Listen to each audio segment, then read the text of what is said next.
Hello बच्चों, आज हम जीव जगत के भाग 2 में सजीवों का वर्गीकरण के बारे में जानेंगे। बच्चों, आप जानते हो कि पृथ्वी पर अनगिनत जंतु और पौधे पाए जाते हैं। इतने सारे जीवधारियों के बारे में जानना बहुत कठिन है, अतः वैज्ञानिकों ने उनकी समानता और असमानता के अनुसार समूहों में विभाजित कर दिया। इस पद्धति को वर्गीकरण कहते हैं। जंतु हो या पौधे, उनका वर्गीकरण हम कैसे कर सकते हैं, आओ आगे अब हम यह जानें। जंतुओं का वर्गीकरण। जंतुओं को वर्गीकृत करने के अनेक तरीके हैं, जैसे संरचना के आधार पर, मेरुदंड की उपस्थिति के आधार पर, प्रजनन विधि के आधार पर और वास स्थान के आधार पर। अब जानें संरचना के आधार पर।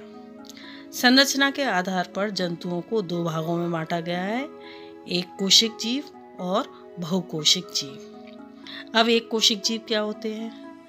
जिन जंतुओं का शरीर केवल एक ही कोशिका का बना होता है, वे एक कोशिक जीव कहलाते हैं। इन्हें हम सूक्ष्मदर्शी की सहायता से ही देख पाते हैं। यह नम और जलीय वातावरण में पाए जाते हैं, जैसे अमीबा, पैरामीशियम, यूग्लिना। अब बहुकोशिक जीव। जिन जंतुओं का शरीर एक से अधिक कोशिका से बना होता है, वे बहुकोशिक जंतु कहलाते हैं, जैसे घोंघा, मछली, मेढक, मनुष्य आदि। अब जानें मेरुदंड की उपस्थिति के आधार पर। मेरुदंड की उपस्थिति के आधार पर भी जंतुओं को 2 भागों में बांटा गया है, कशेरुकी जंतु और अकशेरुकी जंतु। कशेरुकी जंतु क्या होते हैं? जिन जंतुओं के शरीर में रीढ़ की हड्डी यानी मेरुदंड पाया जाता है, उन्हें कशेरुकी जंतु कहते हैं, जैसे मछली, मेढक, पक्षी, गाय, मनुष्य आदि। अकशेरुकी जंतु। ऐसे जंतु जिनके शरीर में रीढ़ की हड्डी नहीं पाई जाती है, उन्हें अकशेरुकी जंतु कहते हैं, जैसे कीड़े मकोड़े, केंचुआ, तिलचट्टा आदि। अब जानें प्रजनन विधि के आधार पर। प्रजनन विधि के आधार पर भी जंतुओं को 2 भागों में बांटा गया है, अंडयुज और जरायुज। अंडयुज क्या होते हैं? अंडे देने वाले जंतुओं को अंडयुज कहते हैं, जैसे मछली, मेढक, छिपकली, सर्प, कीड़े मकोड़े आदि। जरायुज। बच्चे देने वाले जंतुओं को जरायुज कहते हैं, जैसे मनुष्य, चूहा, खरगोश, गाय, बकरी आदि।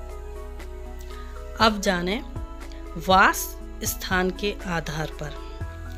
वास स्थान के आधार पर जंतुओं को 3 भागों में बांटा गया है, जलीय जंतु, वायवीय जंतु और स्थलीय जंतु। जलीय जंतु। जो जंतु जल में रहते हैं वह जलीय जंतु कहलाते हैं, जैसे मछली। वायवीय जंतु। अधिकांश समय तक वायु में उड़ने वाले जंतुओं को वायवीय जंतु कहते हैं, जैसे पक्षी। स्थलीय जंतु। स्थल पर रहने वाले जंतुओं को स्थलीय जंतु कहते हैं, जैसे कुत्ता, बिल्ली, बकरी, गाय, मनुष्य। ऐसे जंतु जो जल तथा स्थल दोनों स्थानों पर अपना जीवन यापन करते हैं, उन्हें उभयचर जंतु कहते हैं, जैसे मेढक, कछुआ आदि। अब जानें पौधों का वर्गीकरण। पौधों का वर्गीकरण 3 प्रकार से किया जाता है, पुष्प के आधार पर, आकार के आधार पर और आयु के आधार पर। अब जानें पुष्प के आधार पर। पुष्प के आधार पर पौधों को 2 भागों में बांटा गया है, पुष्पी पौधे और अपुष्पी पौधे। पुष्पी पौधे क्या होते हैं? पुष्पी पौधों पर पुष्प और फल लगते हैं।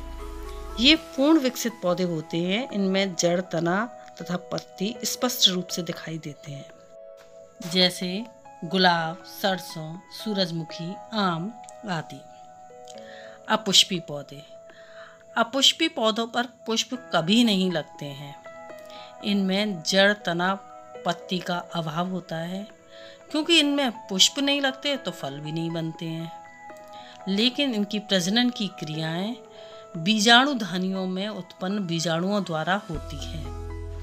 कवक, शैवाल, मोस तथा फर्न इसी समूह के सदस्य हैं। अब जानें आकार के आधार पर। आकार के आधार पर पौधों को 3 भागों में बांटा गया है: शाख, झाड़ी और वृक्ष। शाख ये 1 मीटर से कम नाप के छोटे पौधे होते हैं। इनका तना कोमल, पतला तथा कमजोर होता है, जैसे मक्का, मटर, पालक आदि। झाड़ी ये 1 से 3 मीटर की औसत ऊंचाई वाले कठोर व मजबूत पौधे होते हैं। इनका मुख्य तना स्पष्ट नहीं होता है। ये अधिक शाखित होते हैं तथा आपस में उलझ जाते हैं, जैसे गुलाब, करौंदा, गुड़हल आदि। वृक्ष ये 3 मीटर से अधिक लंबे होते हैं। इनका तना मोटा, काष्ठीय, शाखित या अशाखित होता है। तना बेलनाकार या बहुभुजाकार होता है, जैसे नीम, आम, चीड़, नारियल आदि। अब जानें आयु के आधार पर। आयु के आधार पर पौधों को 3 भागों में बांटा गया है: 1 वर्षीय पौधे, 2 वर्षीय पौधे और बहुवर्षीय पौधे। 1 वर्षीय पौधे ये पौधे 1 वर्ष में ही अपने जीवन चक्र को पूरा करते हैं। अंत में सूखकर समाप्त हो जाते हैं, जैसे चना, मटर, गेहूं, धान, मक्का, ज्वार आदि की फसल। 2 वर्षीय पौधे ये पौधे 2 वर्ष के भीतर ही अपना जीवन चक्र पूरा करते हैं।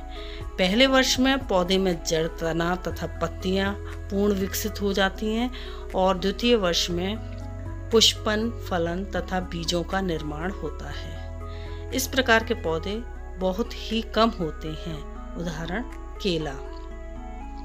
बहुवर्षीय पौधे ये पौधे कई वर्षों तक जीवित रहते हैं। इनके संपूर्ण जीवन काल में फूल और फल लगते रहते हैं। ये शाख, झाड़ी या वृक्ष तीनों ही तरह के पौधे होते हैं, जैसे दूब घास, गुलाब, आम, कटहल आदि।